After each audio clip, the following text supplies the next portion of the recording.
You are looking at Julian's pronunciation guide, where we look at how to pronounce better some of the most mispronounced words in the world, like this other curious word. But how do you say what you're looking for today?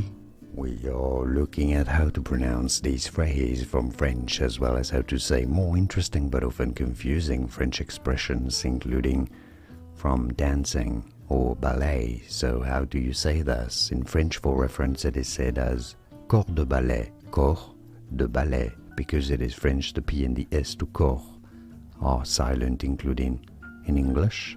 It is said as corps de ballet, corps de ballet, and now you know.